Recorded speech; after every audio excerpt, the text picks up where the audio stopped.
大家好，我是不二飛。這是2008年前後的北京建国门地鐵站。我想在北京工作過的人或多或少都經歷過這樣的場面。是的，我那時候也在建國門擠過地鐵。在早高峰，其實只要你站在门口，什麼都不用做，就有無數的人將你擠進地鐵。現在想想，那真是瘋狂的年代，所有人都滿懷夢想，充滿激情，在地鐵擠擠，其實並無大礙。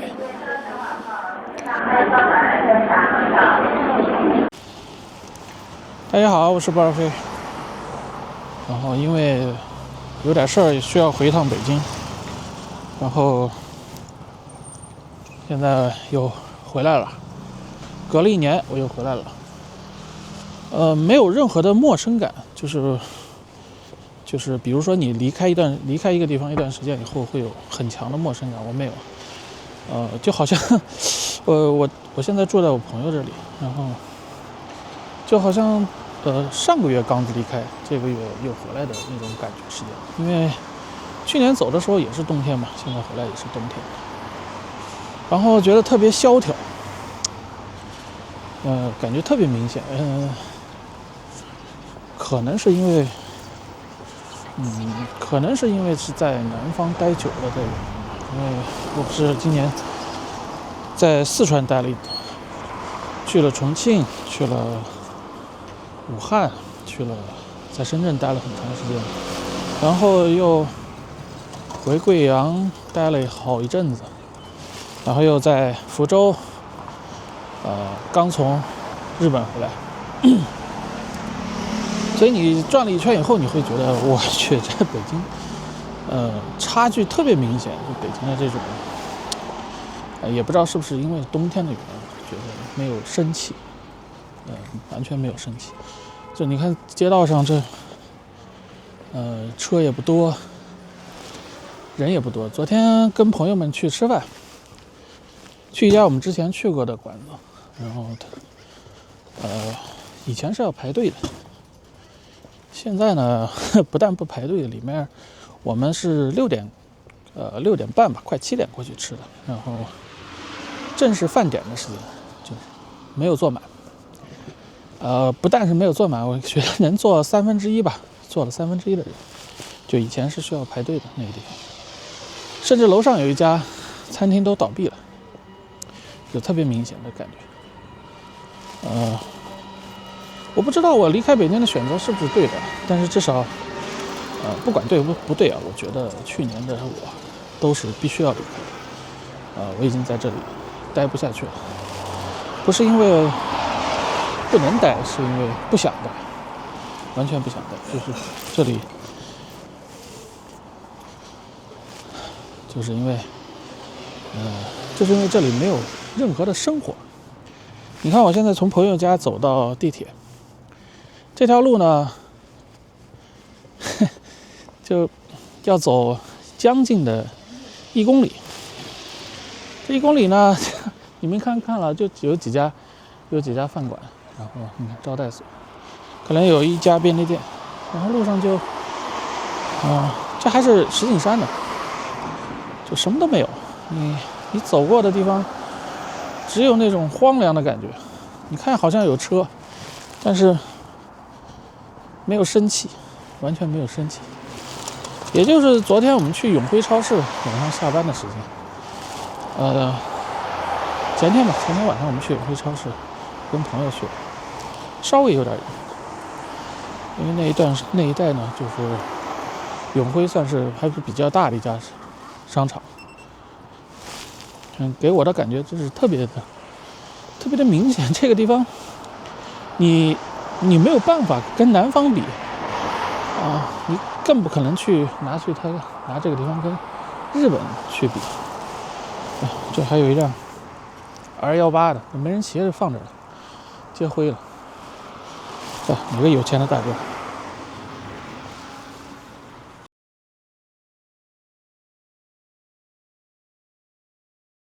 這次我在日本待了2個禮拜，再次回到北京。眼前的一切有一種極其強烈的社會主義國家的即視感。不對，我們就是社會主義國家呀。大街上一片蕭瑟，人們衣服的顏色仿佛有一種回到80年代初的感覺。過去在北京待着的時候，這種感覺並不明顯，但我在南方生活1年後，特別是在去了一趟日本後，突然回到北京，這種感覺就特別明顯了。要不是馬路上還跑着這些價格昂貴的高科技機動車，很難確認這已經是2025年了。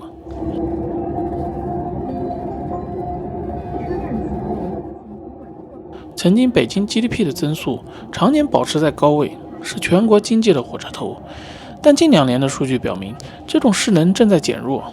最直觀的變化就是零售數據的轉負。2025年上半年，北京社零總額曾出現3.8%的同比下降，部分月份甚至接近双位數的下降，而上海同期也是負增长。作為擁有頂級購買力的城市，社零總額的負增长直接印證了花錢的人变少了，或者不敢花錢了。2024年，北京常住人口減少了約2.6萬人。与之形成鮮明对比的是，同期的廣州、深圳等南方一線城市仍保持着數十萬的人口淨流入。曾經支撐北京繁榮的互聯網大廠阿里、騰訊、字節年終獎大幅縮水，互聯網行業年終獎均值跌出了前5。教培行業的近乎全線潰敗，數以萬計的高薪教培崗位瞬間蒸發。類似金寶貝等知名機構在2024年的大規模閉店，更是讓中產家庭感到寒意。2024到2025年，北京餐飲行業利潤總額曾出現斷崖式的下跌，部分統計顯示下降了 88.8%， 高端餐飲接連倒閉，取而代之的是窮鬼套餐和折扣店的盛行。這印證了所謂的消費降級在北京尤為明顯。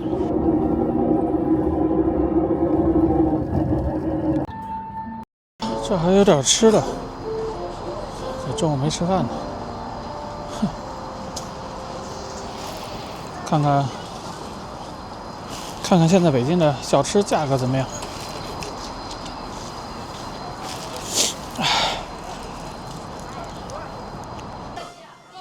這時候正值午飯時間，我正好溜達到了長安街上的一家拉麵館。老在中國的南方吃飯，突然对這樣的價格完全不適應。最重要的，我點了一份餐，叫骨湯牛肉拉麵，加一份涼菜，38塊錢。拿到了麵後，我翻來找去，居然沒找到一片牛肉。我跑去質問服務員，他的回答是：這是骨湯麵，本身就沒有牛肉。這麼高級的骨湯，我跑了這麼多城市，居然回北京第一次享受到。看來長時間在南方生活的我，的確不適應北京的生活了。就是它這個麵啊，你默認它不帶肉啊，你來注意，特別逗。我以為所有的蘭州牛肉拉麵都得帶肉，我頭一次吃這個牌子。你看我挑了半天，沒看到肉，20塊錢一碗牛肉麵不帶肉。這個西部麻花啊，我來北京這麼久，以前從來也沒吃過這個，的確開了眼了。就是35塊錢38塊錢一份餐，說實話就不便宜。你們就是在北京這個地方還連一片肉都沒有。我倒不是說我加不起那個錢，因為我不知道它这个，我默認它這個麵裡是有肉的，很失望。謝謝北京。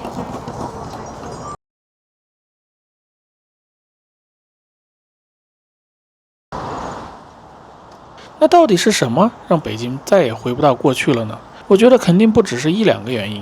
首先，在很大程度上也是政策主動導向的結果，首當其衝的就是疏解非首都功能。北京正在主動剝離經濟中心的角色，將央企總部批發市場，甚至部分教育醫療資源遷往雄安等地，還有嚴格的人口管控。不同於南方城市的搶人，北京通過積分落戶等高門檻嚴控人口規模。這些政策說白了就是希望大家不要在這裡扎堆了，非戰鬥人員盡快撤離。按照老的邏輯來說，人口不增長，經濟的動力自然也就好不了了。特別是一些政策對於年輕人真的非常不友好。落戶政策我就不說了，就拿買車的資格來說，生活在北京的人都知道，如果在北京沒有一輛金牌車，那你的生活基本就只能上班回家2點一線，也就談不上有什麼生活了。即使你買一輛摩托車，現在越來越嚴格的摩托車限制政策，也讓這僅有的附帶玩樂屬性的交通工具變得極其尷尬。北京的這些只有管制沒有民生的政策，直接導致了非常多的年輕人離開了這裡。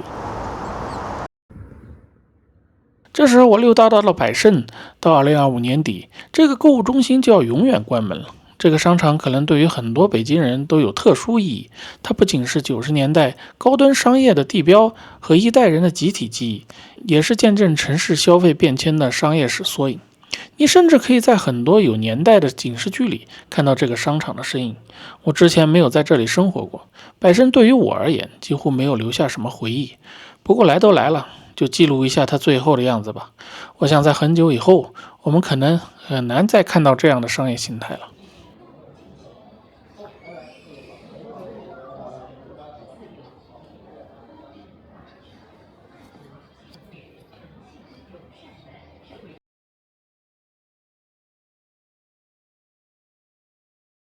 2008年的北京幾乎就變成了世界眼中的明星了。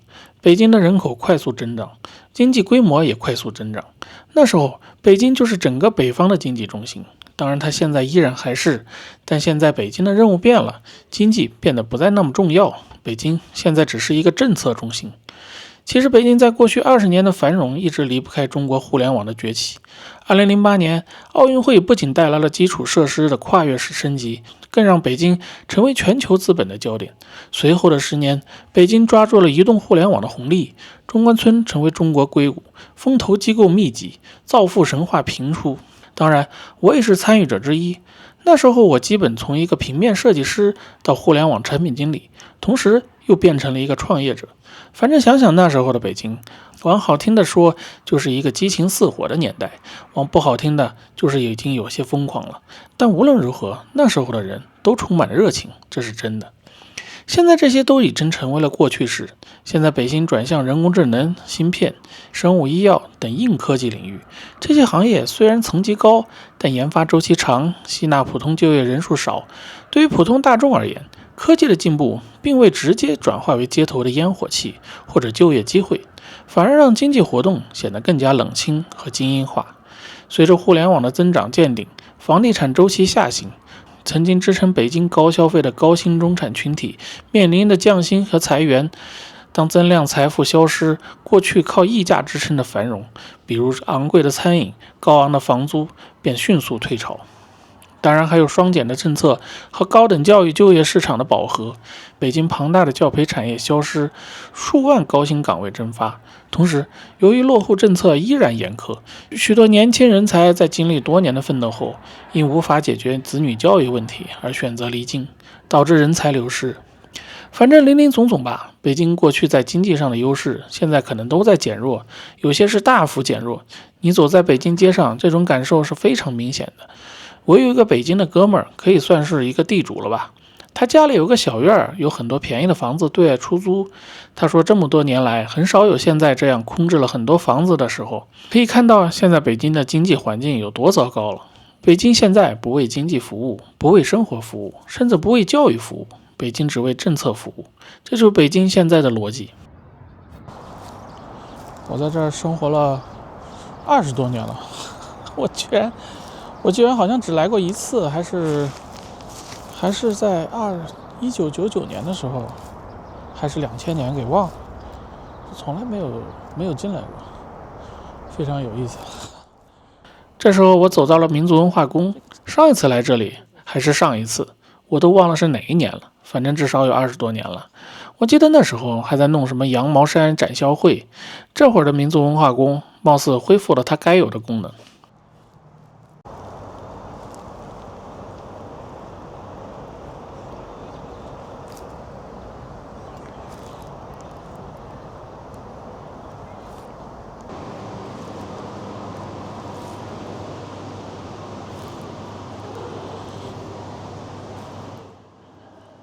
现在這裡變成了一個愛國主義教育基地，各個學校可能會安排小朋友們來這裡看看我們這個大一統國家的民族融合的歷史。但對於我而言，在全國跑了一大圈後，可能對於這種統一和融合有着更為深刻的感受。我可以把車從北京開到中國地圖的任何一個角落，大家完全可以用一種語言交流。你可以不帶1分錢，只要掏出手機就可以買到和北京一樣的飲料。甚至我在任何地方開車違章了，都可以用同一個 APP， 不用1分鐘就把罰款交了。我想我們這幾千年的歷史，從沒有如同現在一樣的統一吧。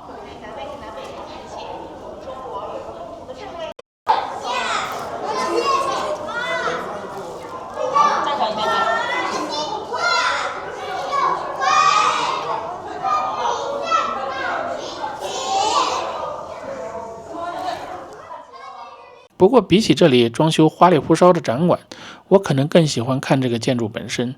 掐指一算，這個建築也有70多年的歷史了，所以我就完全把這個建築當成了一個文物來看，就和我逛上海灘的淮海路或者武漢的江漢路上的老建築的感受是一樣的吧。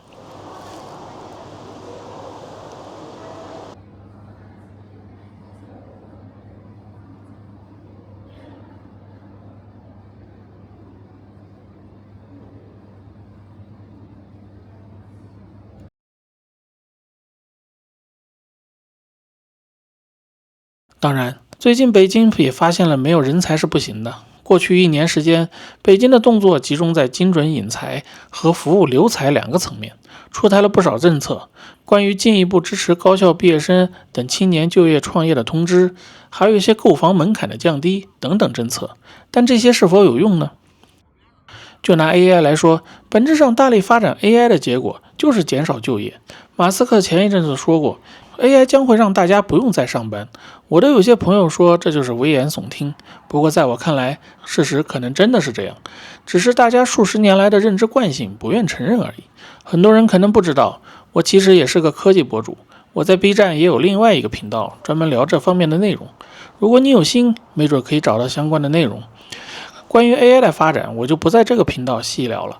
總之，關於北京大力發展 AI 行業的結果，一定不會回到當年互聯網那個時候的熱潮，因為 AI 帶來的就是史無前例的解放生產力，而上班就是舊時的生產形式，就好像我們在看過去卓別林在工廠上班的電影的感覺一樣。你們看到我開篇放的那段建國門地鐵的視頻，也有一種回顧歷史的感覺。所以我現在問你，如果你不需要上班就能生活，你還會待在北京嗎？我不知道有多少人的回答是肯定的。反正以我在全国這麼多城市，特別是南方城市的遊歷體驗，北京現在的體驗就和生活毫無相關了。2025年，北京的高校畢業生預計達到29.4萬人，但市場化的崗位發布僅有10萬個左右。高昂的房價、極難獲得的戶口，以及日漸消亡的教培、互聯網中堅崗位，使得大量的中間層的人才開始流向成都、杭州、蘇州等新一線城市。從城市活力看，人才結構也在極化。一頭是享受政策傾斜的頂級專家、公務員、名校海歸，另一頭是支撐城市運行的基礎服務行業。原本作為城市繁榮的中堅力量的奮鬥型中產、普通創業者，因為政策門檻和生活成本被逐步擠出。其實在我看來，北京的人口變少可能的確是一件好事。我剛來北京的時候，那時候北京只有1000多萬人，去哪兒都方便。那會兒也沒有車，大家都住在4環以內，坐公交車也算方便。過年的時候還有點年味兒。當然，北京如果能夠追上南方的城市，把人對於生活的需求都能慢慢恢復起來，或許還是個不錯的城市。如果北京能把那些北京味兒都找回來，我當然也願意再次回到這個城市。但它現在高高在上的樣子，我想你無論有錢沒錢，這裡都談不上是一個好的城市了吧。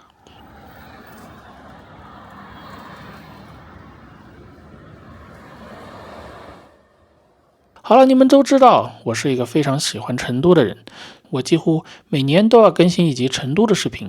接下來的視頻我又會從北京跳到成都，我相信你們看完以後就明白我為什麼這麼不喜歡北京了吧。謝謝大家，我是不二飛。